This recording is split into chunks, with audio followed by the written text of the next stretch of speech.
20% of America's population will be between the ages of 60 and 85 years old by 2030, and 89% of older adults want to be able to stay in their homes and communities and not have to move into assisted living homes. In planning, we refer to this as aging in place.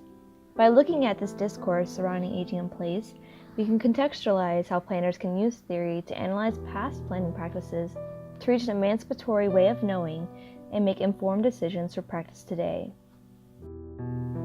To begin to understand this, we need to go back for a minute to concepts from Foucault and Habermas, the two theorists who are influential in creating the theories of discourse and communicative rationality.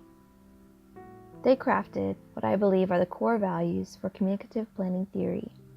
Understanding a discourse of something is to constitute our knowledge or understanding of something by placing it in context.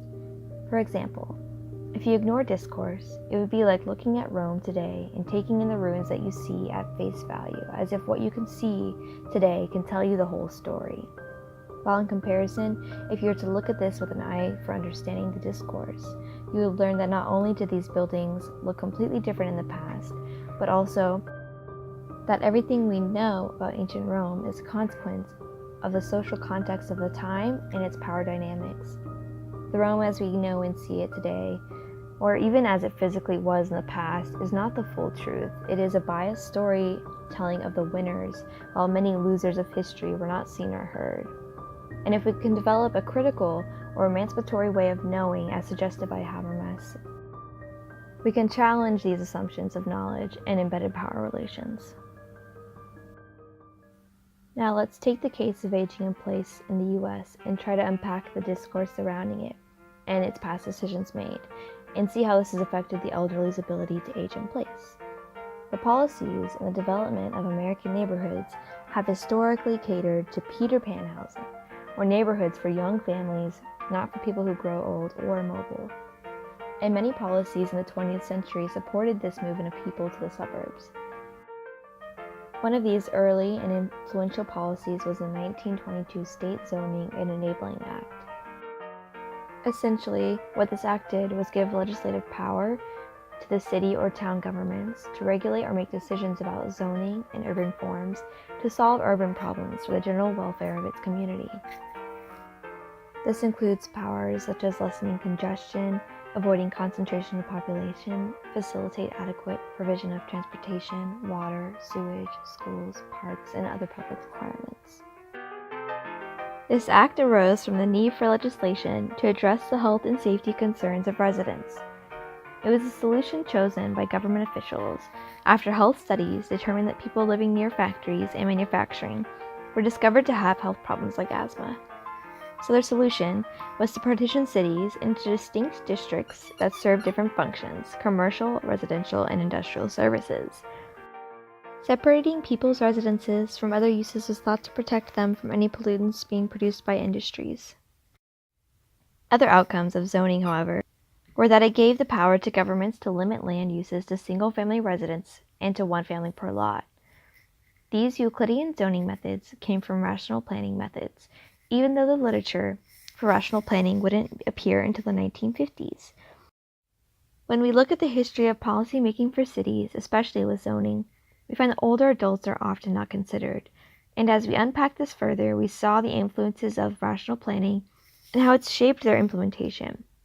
Much of zoning, in fact, was carried out without the consultation of the diverse stakeholders, and groups that had very different needs within cities were neglected.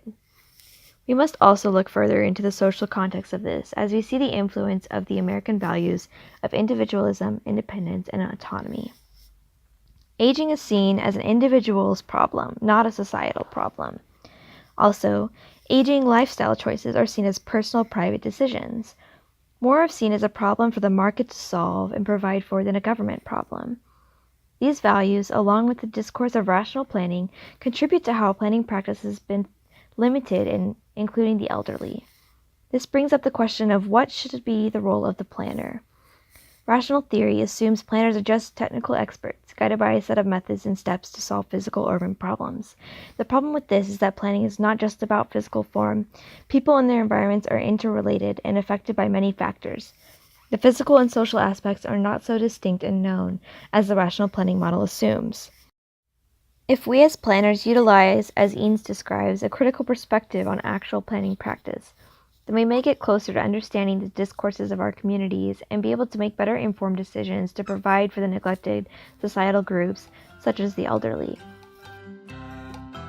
Aging in place requires change in both the physical and social infrastructure of cities to promote both the physical and psychological well-being of communities as they age. This requires more than the rational approach to planning, as we have seen how this neglects the social infrastructure needed. Planning can be a tool for empowerment of groups neglected by previous planning practice, but it requires more than technical expertise. It requires an understanding of history and how talking to groups that became the voices unheard in history is important.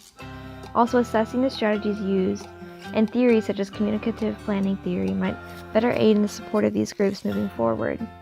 Without this knowledge of previous theory and practice and education on current theory, as planners, we might be unable to determine the right process and way forward for supporting older communities.